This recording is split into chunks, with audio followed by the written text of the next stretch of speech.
What's going on, everybody? Hope you're all having a fantastic day today. Now, ladies and gentlemen, today I thought it'll be really fun to go ahead and put together a little video. Now, on this channel, we do enjoy dabbling in, quote-unquote conspiracy theories, things that aren't necessarily true about Call of Duty or, real information behind the scenes, but just, tinfoil hat concepts of what could have potentially happened and why things are going on the way that they currently are within the Call of Duty franchise. And one thing I've been thinking about is, are we, the community, the reason why Infinity Ward is the way they are? Between their horrible game designs, their egotistical vision when it comes to management, and just the abuse that the community has to take every single time Infinity Ward comes out and puts together a game. But of course, ladies and gentlemen, before we go ahead and hop into my opinions on why I believe that we could be potentially the reason why Infinity Ward acts the way they do, I do want to mention, if you enjoy what you hear and want to hear some more content just like this, or, live gameplays, we talk about XDefiant as well, comparison videos, regular commentaries, rants, all the above. We always discuss stuff on this channel every single day at 8 in the morning Eastern Time. Don't forget, subscribe, hit that bell, and of course, last but not least, we will be streaming today live on Kick at around 12 to 12:30 p.m. Eastern Time if you guys want to catch some good vibes. We also do open lobbies. By all means, you can check out the link to that down in the description of this video, on all of my other socials like Twitter and also Discord. All right.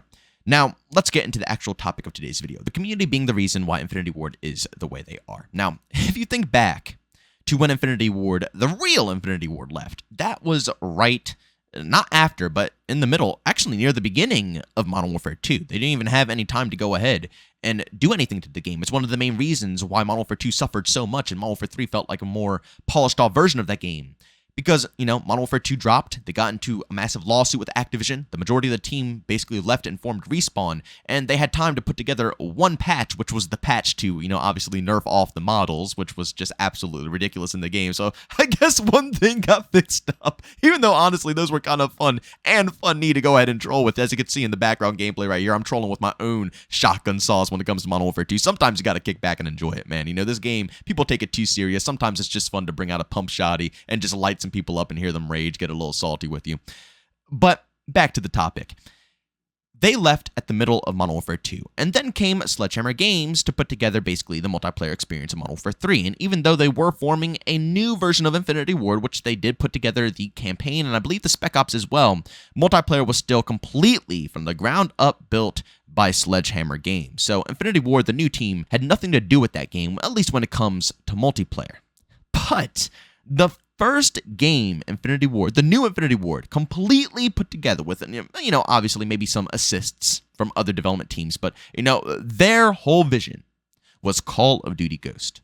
And if you remember, that game got criticized so badly because of the more, how should I say, more tactical pacing of the game, more slow-paced. It was basically Modern Warfare 2019, their vision for that game.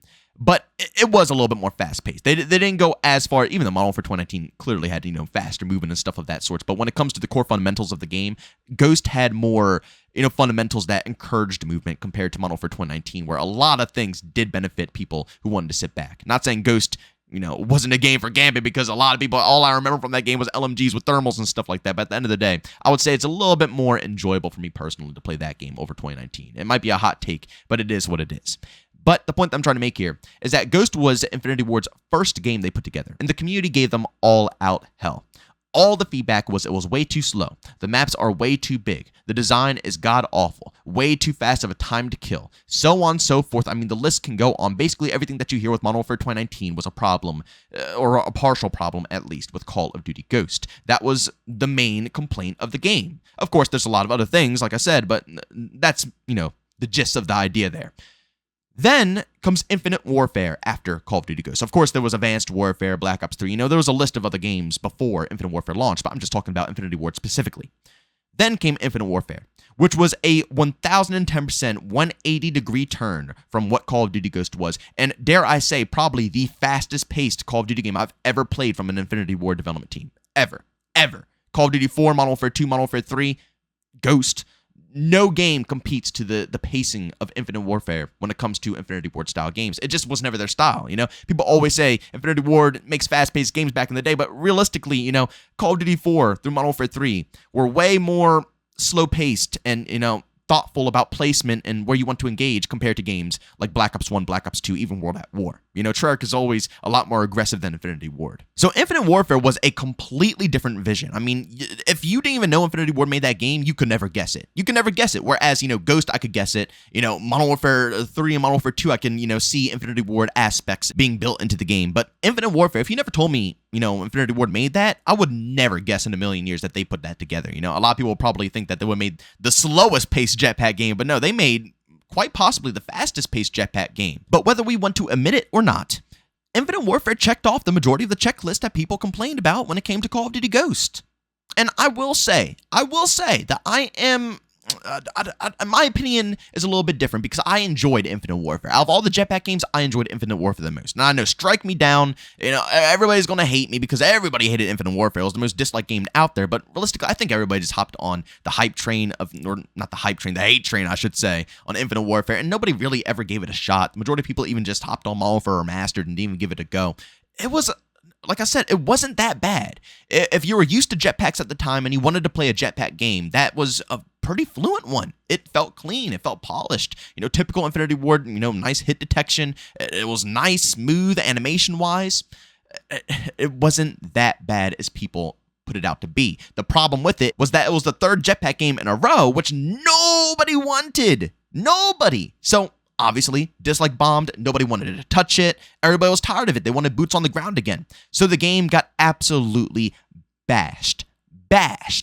So the point that I'm trying to make here is the new Infinity Ward team, their only experience with this community was Ghost and Infinite Warfare being the absolute hellhole of just communication and, trying to form something that the community wants.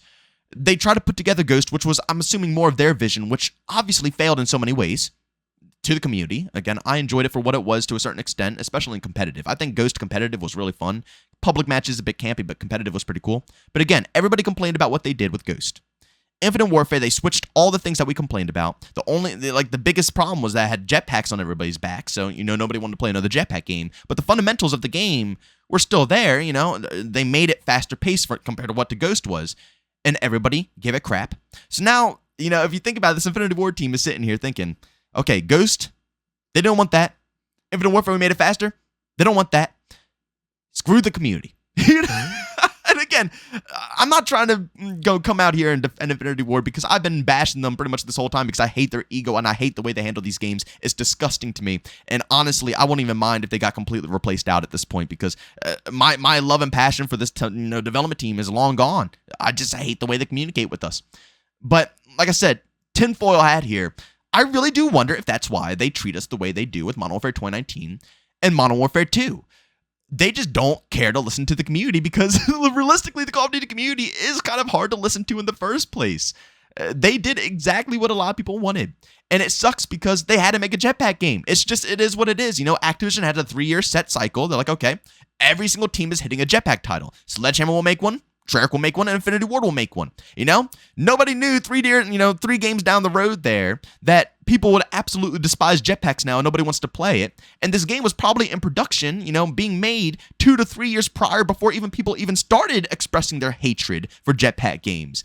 They were screwed. They were done for. They had to put the game out regardless. So it sucks. It sucks that they were put in that position of having to make a jetpack game. But I mean, it is what it is. They still got the same exact hate for that game. Everything that they changed from Ghost to Infinite Warfare that people were asking absolutely, struck down. I wonder if they just said, what, screw this, man. It's impossible to please them. No matter what we try to do, it's not going to work. We're just going to end up making our own game, and all the feedback that they put out will just be absolutely grinded. I really wonder if that's the case. Of course, that's not how you're supposed to go about doing things, and it's living proof on why Warzone 2 completely flopped. Modern Warfare 2019 was a pain in our asses. Modern Warfare 2, is getting the responses that everybody's giving to it. It's a reason why all this stuff is happening, because their egotistical mindset, it's a huge problem. But I kind of see where it could have possibly came from, The OG Infinity Ward team never really had to deal with it like that. They made Call of Duty 4 through Modern Warfare 2, and even though people had their fair share of complaints, a lot of complaints with Modern Warfare 2 as well, people were going to town on that. it was still a fun game. A lot of them were still fun. Infinity Ward still got a pretty fair share of compliments along with the negativity. But when it comes to current day, Ghost and Infinite Warfare, and then moving up to now, it was overwhelming probably for the new team to come through and try to actually put something together and see that type of feedback. All I got to say is that, coming into game development, you can't have that mindset, If you want to be an indie developer, then so be it. Make your own game. Do what you want to do. But even for indie developers, it comes down to what the community wants. I mean, even from the own words of the BattleBit developers, these guys they made millions. They literally made millions in less than a month off of BattleBit, okay? But you know how they handled their game? They wanted, BattleBit to be a milsim. But clearly, that's not what the majority of the fan base favored. Now, for me personally, I don't care what direction BattleBit went. It's none of my beeswax, honestly, and I enjoyed the game in both ways, because if I want my arcade fix, I'll go to games like, Call of Duty, and I want my milsim fix. I have games like Squad and stuff like that, so I don't really mind what it turns out to be. I'm here for the ride. But if you really want to profit, if you really want to cash in and have a happy community, you have to sacrifice a potential vision that you might have for your product. Unless, again, you just want to do it as a passion product, something that you just want to put out. You don't care how successful it is. You don't care what happens. You just want to make a cool game for your own self, then so be it. But when it comes to stuff like this, especially if you're a AAA team working for someone like Activision, putting out a product that is extremely well known like Call of Duty, the community matters. Our points, our visions matter. And even if we don't know how to code, even if we don't know how to put together a game, there's absolutely no excuses for them to ignore our feedback with the game. Absolutely none. It's ridiculous. But I did want to put that out there because I thought it was pretty funny to sit down and think about. Were we really the reason for Infinity Ward turning this way? Or was Infinity Ward always like this? A new Infinity Ward. That's what I'm talking about, not the OG Infinity Ward. I'm talking about the new Infinity Ward. Were they always like this from day one? Do you think that they hopped into that development team with already, an established egotistical mindset, and we had no play in this? I have no clue. I'm curious to see what you guys think, because at the end of the day, again, Ghost was when they started off, and between Ghost and Infinite Warfare, the massive back and forth of the community, the way that we talk down so much stuff with Ghost, and then, right when Infinite Warfare drops, we talk down on Infinite Warfare the same way. I don't think a lot of people expressed their hatred towards Infinite Warfare because of jetpacks. A lot of people expressed it through just hating the game. Even if they haven't played it, they just hated the game. Which, in Infinity Ward's eyes, might have just said, oh, everything we changed, they hated. It was pointless. I don't know, man. I just wanted to get you guys' brains cooking. As always, if you enjoyed today's video, leave a like, and if you hated it, leave a dislike. Go down, leave your comments below. I love reading them all, hanging out in the chat. It's always a blast. Of course, if you do enjoy today's video, subscribe, hit that bell. We post daily here at 8 in the morning Eastern time. We never miss a day on here, guys. Never miss a day. We always try to be creative as we can possibly be, put out as much content as we can possibly get out, and we always want to bring some entertainment for you guys on a day-to-day basis. So, of course, subscribe, hit that bell so you can be notified when we go ahead and post a video up. And last but not least, we stream every day besides Sundays over on Kick. So if you guys want to check that out, hang out with me, chat with me live and in action, see video topics, come and spark live, because that's usually where it happens. We're just playing God. We're just testing things out. We're trying to see, different bugs, hunt down different things to actually, just discuss. That's all. So if you guys want to be a part of that process and hang out with us and hang out with the community, you can find the link to my Kick channel down in the description of this video, along with all my other socials. But as always, thank you all so much for tuning in this video. I'll see you on our next one. Peace out.